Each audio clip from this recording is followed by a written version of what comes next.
Hello, everyone, and welcome to the second last episode of Steelment Events webinar series Engage. The topic for this session is where are the global coking coal prices heading? I'm Rohan Baid, and with me is Mr. Navjot Singh Saini. He is head coking and met coke India region at Trafigura. Good afternoon, Navjot, and welcome to our webinar. Afternoon. Thank you, Rohan. Thank you, Steelmint team, for giving me this opportunity to speak on your platform and to discuss about the global coking coal price trends and how the macroeconomy is looking at it. Thank you. Thanks once again. Our pleasure.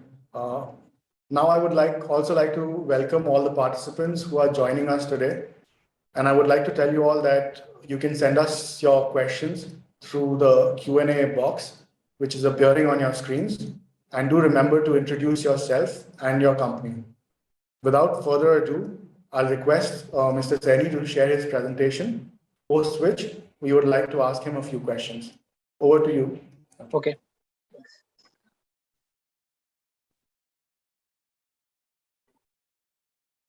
Yeah, so you are here seeing presentation? Yeah, we can see. Okay, so here we are talking about some of the historical price chart on how we are seeing the market from January 2018 till October 2021. So I have tried to categorize this in two kinds of split with the historical events being mentioned here.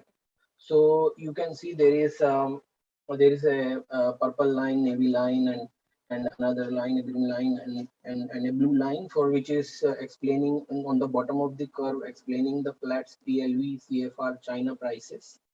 And then there is a Platts PLV FOB Australia, and US Blue Creek FOB, which is a US coking coal, prime coal, which is being used as a benchmark here. And then Platts PLV CFR India prices. So in these four curves, let's start from the beginning in Jan 2018. So you have some historical events, which is usually the more usage of pig iron or restrictions loosened by Chinese government and subsequent coal import restrictions from China. And you come to the COVID point where you see in March 2020, it has been like following the usual trend where the Platts PLV CFR China is higher, and then or is almost similar to Platts PLV for Australia, and US prices are trading at a lower than the Australian prices into delivered China basis. And CFR India prices is basically the price which is for Australia plus implied freight, and then you have a CFR India prices here. So this curve was following the normal trajectory, and then you have some political issues between China and Australia in, you can say, May 2020, when the curve start to separate from the historical trend which used to follow. So you have now a sharp upside on, you can see, in October 20, November 20, where you see the CFR China, Platts PLV CFR China is going on a different trajectory, and which is a very high trajectory. And US Blue Creek for prices typically following that trend. And then you have a very low prices on the FOB Australia and CFR India price, which is basically Australian coal into CFR India. So this trajectory is what we are in today as well. We are seeing the Chinese buyers buying coal outside of Australia.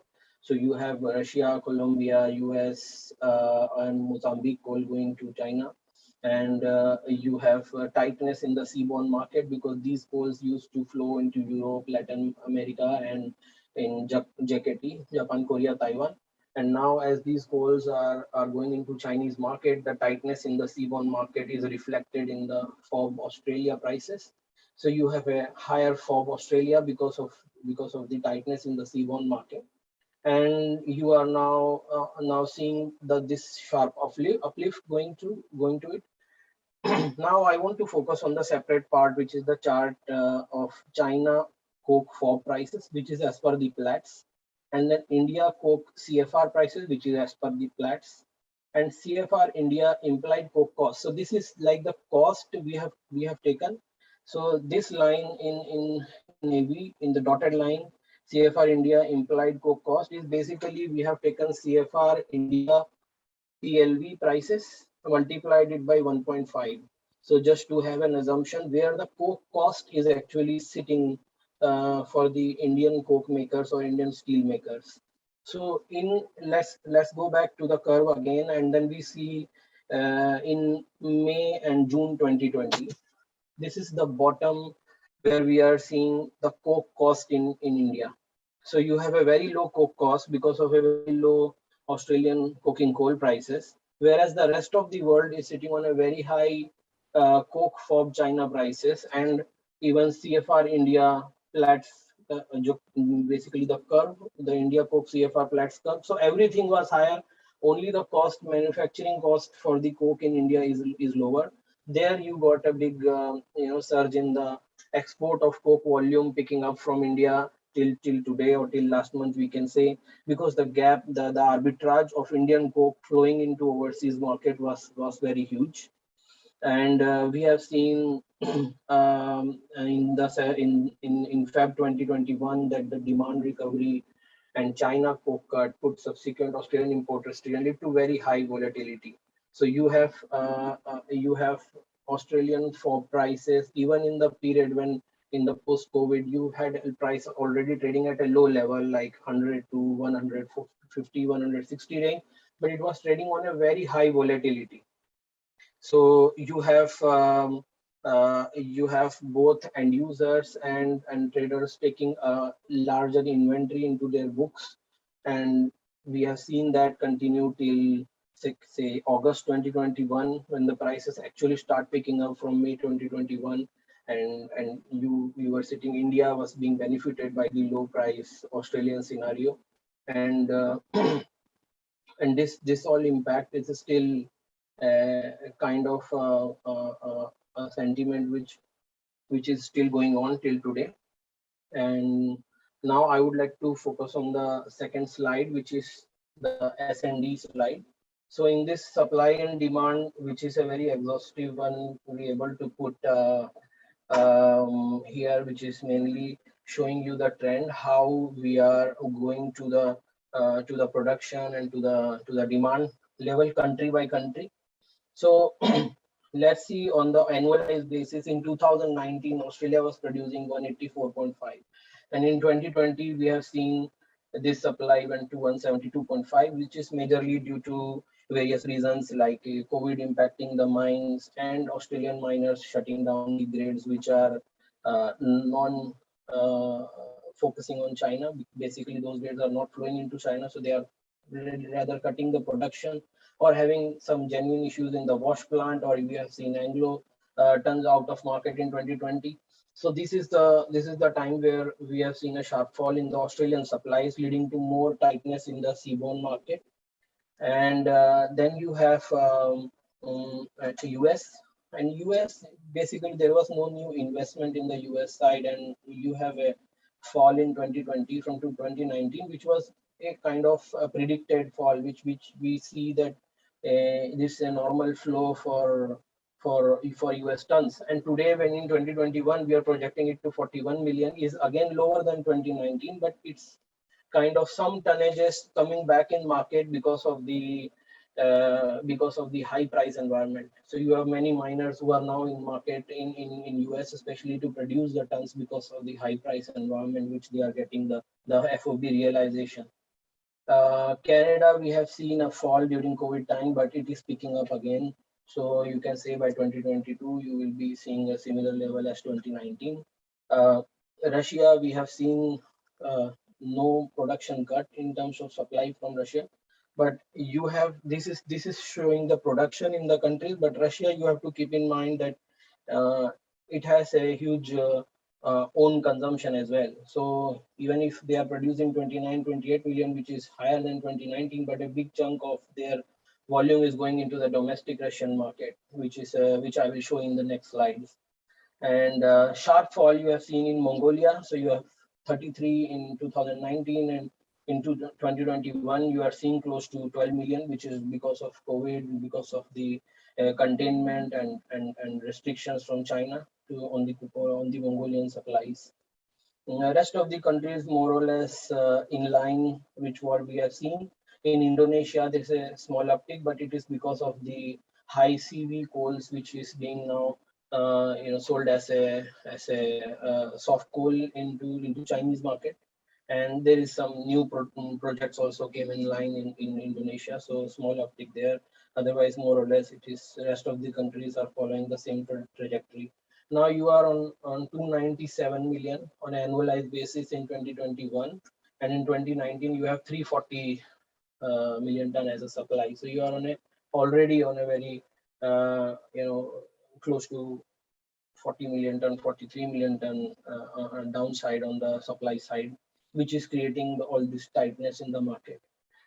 Coming to the demand side of it, we all know that Chinese demands were high, even though steel cuts were there, but the demand was high in China. But we have no possibility of Australian tons flowing there, so they basically taken anything which is non-Australia.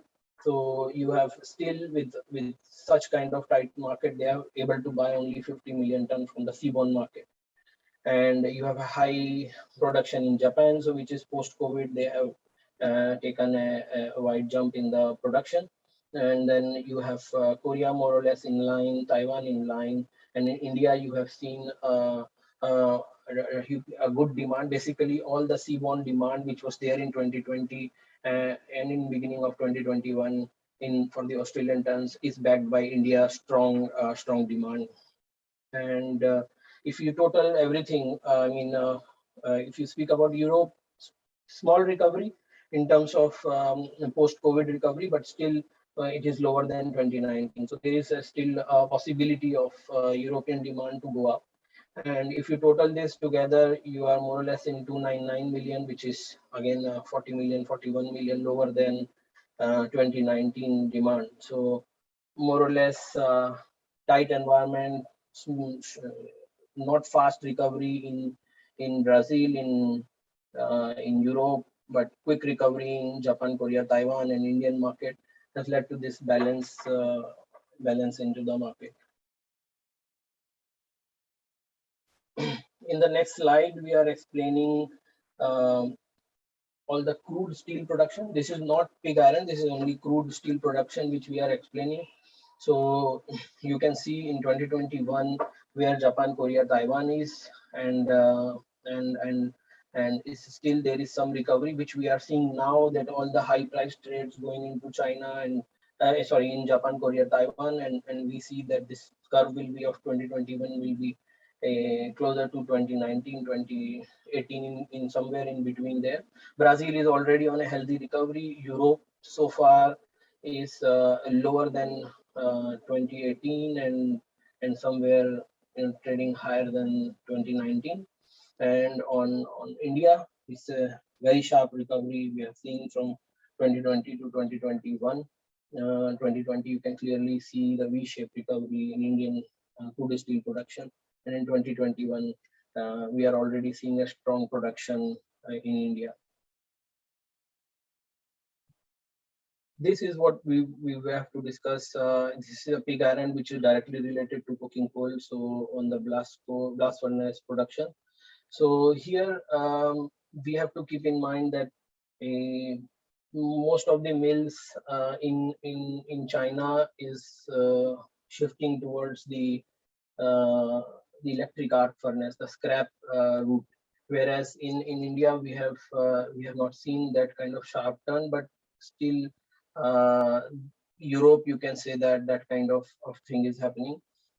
But in Japan, Korea, Taiwan, whatever we speak, we still see that in the pig iron side, they are still lower than 2019 and 2018. And same is the case for Europe. Whereas India and Brazil is already trading higher than last 3 years, which is a strong recovery. So there is more room for Europe to actually go for a healthy recovery from here if with time they have a good recovery on the pig iron side. This is on the seaborne origins. So earlier we discussed in S&D production, but here is what actually those countries exported. So Australia is more or less everything they export out of Australia. This is month by month on a graph. Australia, you can clearly see that is still on the export side, it is lower than 2018, 19, and 20. So definitely there is production cuts in Australia. There is wash plant issue in Australia. They are not producing those grades which are mainly Chinese market focused grades, low vol grades. So you have a supply tightness in Australia. And in Russia, though we have seen separately that they are doing close to 28 million ton export, but in September month you can see they have exported only 1.8 million. So mainly Russia is using in their own market. The domestic consumption in Russia for coking coal is very high, and we have seen even if the smaller volumes, if it is going towards China, whatever said there on the Russian coal side, they still go for the highest bidder in the market, and which is China. So you have mostly all the Russian coals flowing into there. Same is the case with USA. They have seen a strong domestic consumption, but apart from that, all the exports are going to Chinese market. The curve is still lower than 2019, but there is lot of new mines, I mean new supplies coming in market, not new mines, I would say, but those mines were shut earlier, but due to the high price environment, they are coming back in market. Indonesia, we have discussed earlier. Colombia, more or less no change. Coal is going either to China or to Latin market or into their own coke making. And Canada, we have seen higher export volumes coming out of Teck and Wolverine both. This is mainly due to a high price environment in China, and Canadian mines came into production and came post COVID came into healthy recovery as compared to any other country.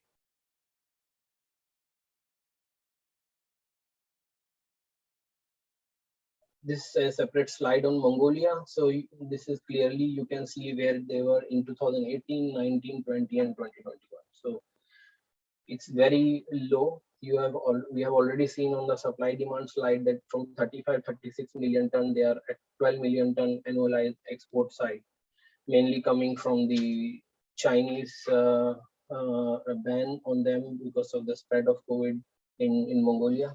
So this is the one of the main reason of the tightness in Chinese market, and they are paying higher prices in the seaborne market. So definitely Mongolia thing is not helping the China story. This is again a Chinese based slide comparison to what we are seeing in global market effect for that. So on the left hand side, we have a mine capacity increase. So this is the delta quarter by quarter. So we have seen less in 2020, less capacity added into the overall basket of coking coal mines in China. Whereas in 2021, we have already seen a lot of push by the government side lately to do more coking coal capacity, new capacity addition into the system. So you have seen a healthy recovery in 2021 in Q1 and Q2. Q3, Q4 data is still not available, but we are assuming it will be somewhere near to 2019. On the right hand side, you have coking coal production month on month in China side. So here we on 2021 curve basis a dotted line, we have tried to extrapolate this into the rest of the year and see and try to explain the differential where we are seeing compared to 2020. So you have already seen a sharp fall in Chinese domestic coking coal production, which is the main issue, or you can say on the global coking coal prices. So Chinese coking coal production wash coal production is close to 480 million ton on an annualized basis, and we have seen them importing approx 50 million on the import side. So this import pricing environment is because of the domestic coking coal, which we are seeing a great shortage from 2020. In 2022, we have taken a assumption which is definitely higher than 2021. We have already seen a lot of announcements from Chinese government so that they can push the coking coal production, but at the moment it is more towards the thermal coal focus. That's why we can say that in balance of the 2022, we will see more towards the coking coal side.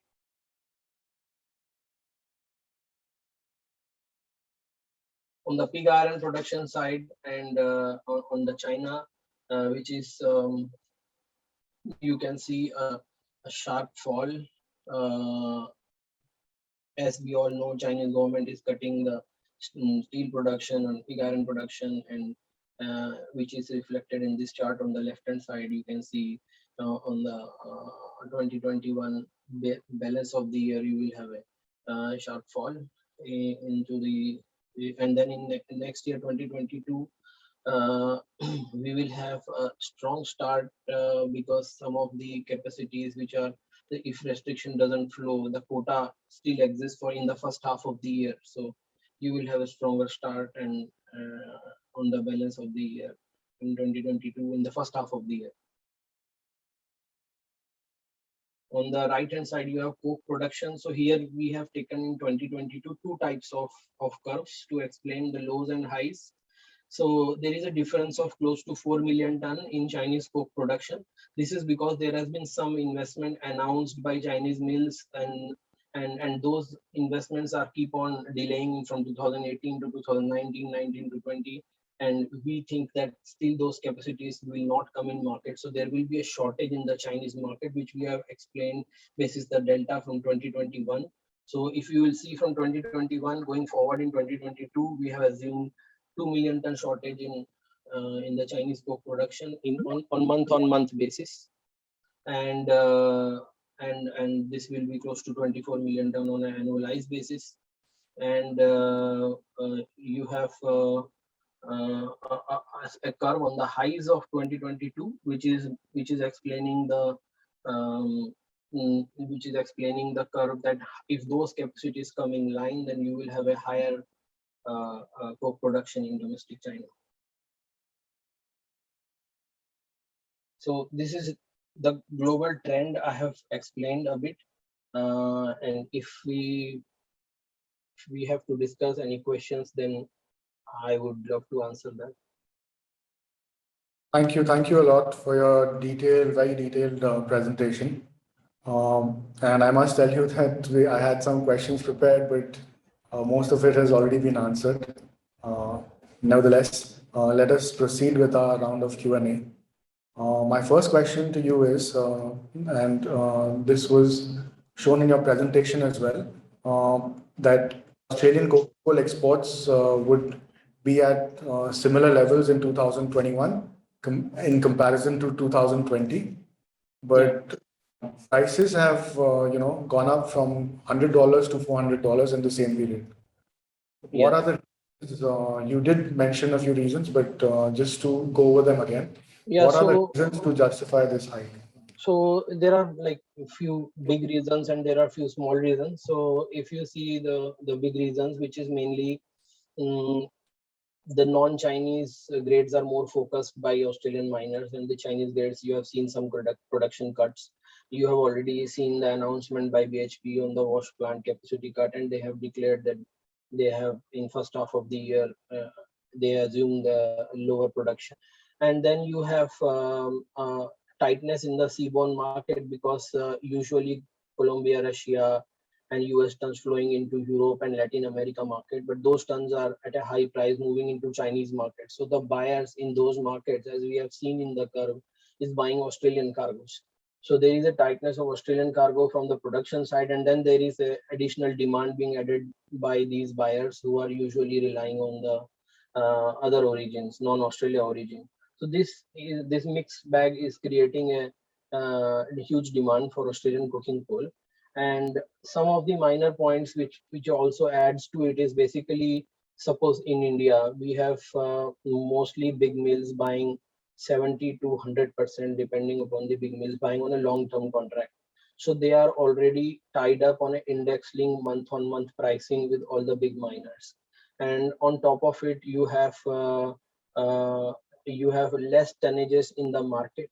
So if there is a less tonnage, and then on the screen you are bidding, or in the traders market you are bidding for the tons, then you have already a high price environment created there because you have no visibility or almost little visibility in the spot market. And apart from this, main end users have bought the cargo from uh, say there is an end user who has 1 million ton plus minus 10% contract, then they have declared additional volume to the miners as well. So that creates further shortage in the spot market. So that's the big difference which we have observed on a case by case basis, on a month on month basis. So that's creating this high price environment. So can we safely say that Australia is trying to match the prices, coking coal prices, what is prevalent in China? So yeah, so Australian coal prices are catching up to the US or the uh, US or the Russian prices in the Chinese market. So Australian prices are definitely catching up to that. So suppose earlier Australian prices were 200 into India, but the US and Russian cargoes were trading at 300. Then that is matching up to 300. Then you have seen the further price increase of non-Australian at 400. Then Australian price matching up to 400 because of the global imbalance in the whole seaborne market. Right. Now, if we crystal gaze, could you tell us if and when China would lift this unofficial ban on Australian coal?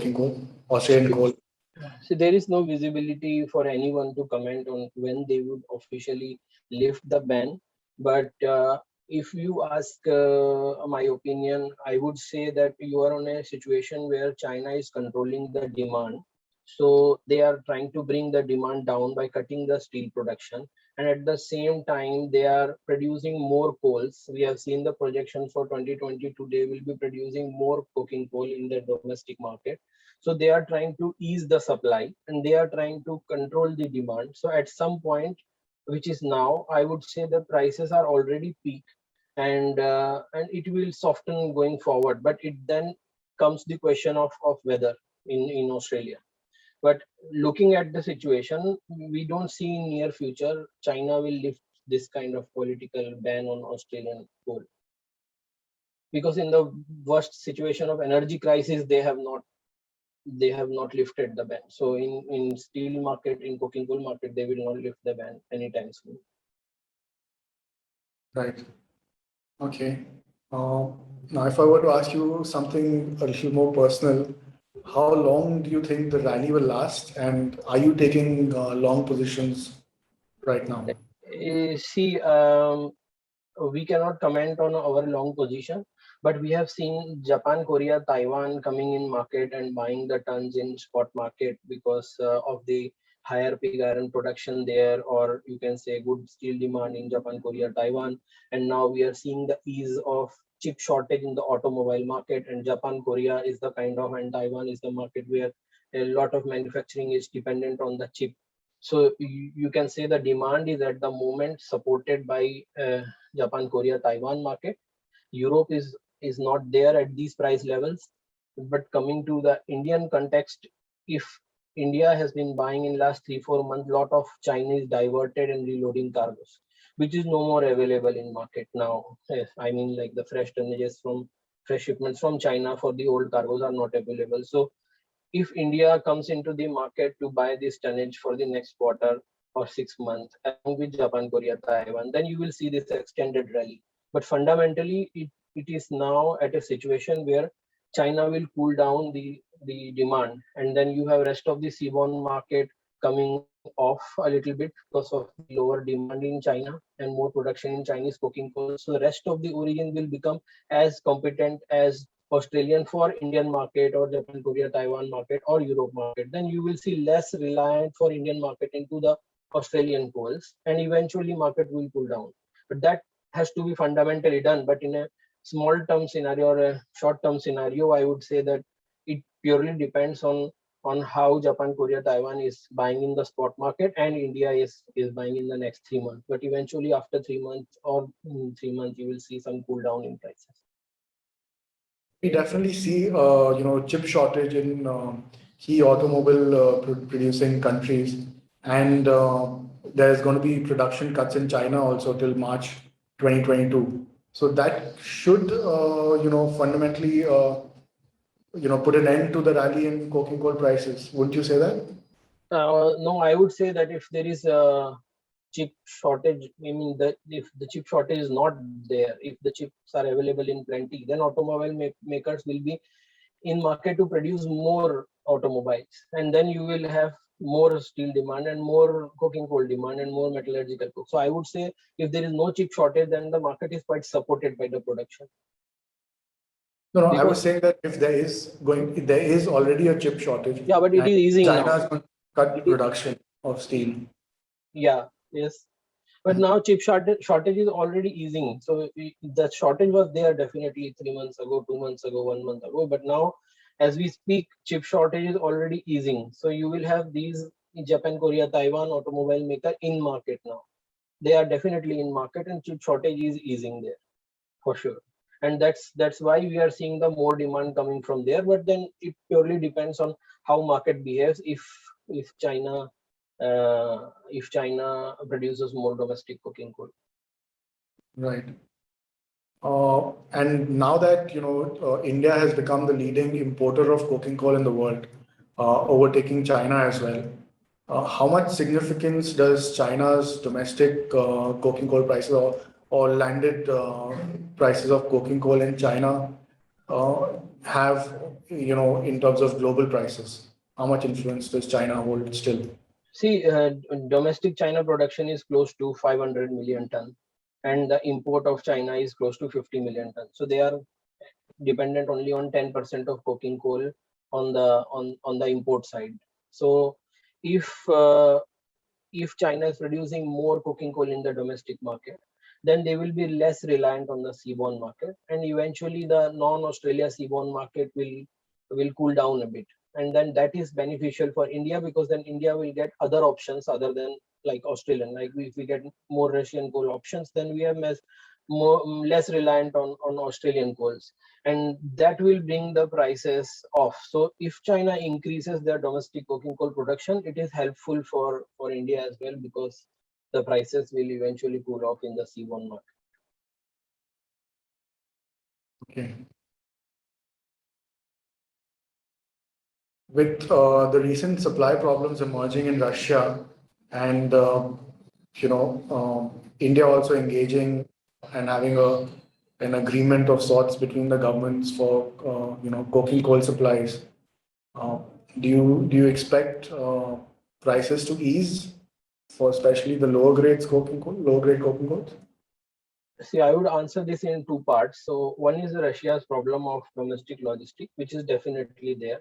So you have seen Russia producing close to 28 million ton of coking coal, but eventually they are exporting less than 8 million tons of coking coal. There is definitely a logistic issue, because all the railway logistic is by the state-owned companies, and at the moment miners or railway is prioritizing thermal coal and less on the coking coal side. Even some of the PCI miners are selling their coal as thermal coal. So you are on a price, you are on a different price and scenario where PCI coal is being sold as a thermal coal. That's a different story, but they have definitely a logistic problem. Now, to answer your second part, India's relation with Russia, it's not something government is relaxing the duty. It's not something that India government is investing in Russia like in immediate future in next 3-4 months to get more access to India for the coking coal. If you ask today any Russian producer, it purely depends on the price. If India pays higher than China, they will sell to you. If India does not pay the price which Russian miners are getting in Europe or in China, they will not sell to you. It's very simple. Fair enough. Okay, now coming to the domestic, Indian context, how should the coal washing infrastructure be developed, particularly in eastern India, where there are some coking coal mines, to boost, production of coking coal grades, which are quite much lower and not much in demand anyway. What can we do?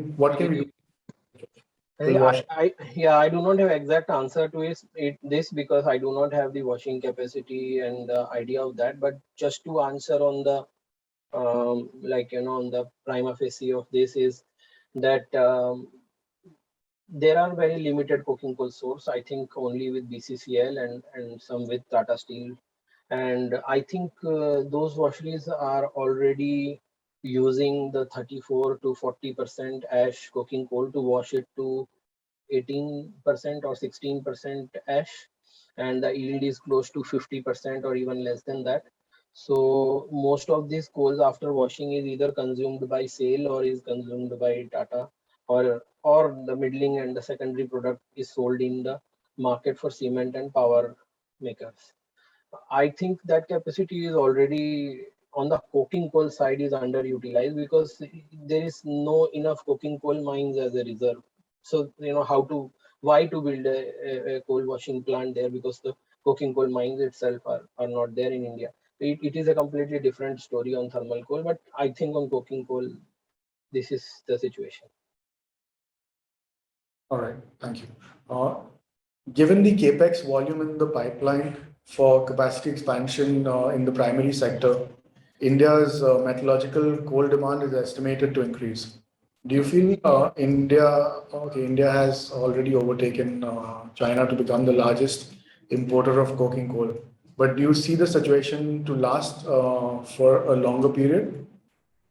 I think so because China is buying less coking coal from the market. If we see the S&D also, which we have shown earlier, in 2019 China imported close to 88 million, in 2020 77 million, and in 2021 they are close to 50 million.